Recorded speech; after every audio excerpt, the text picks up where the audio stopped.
First windstorm of the wet season, folks. Look at this. Salt Spring Island.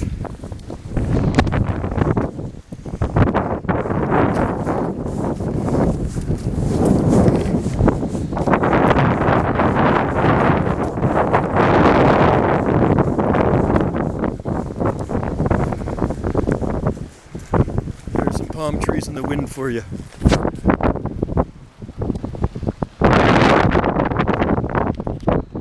That zoom lens working there properly. High tide too, we got a king tide out here.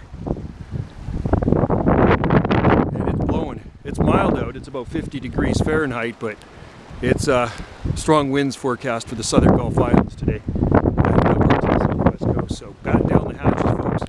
Doesn't mind the palm trees. Wind.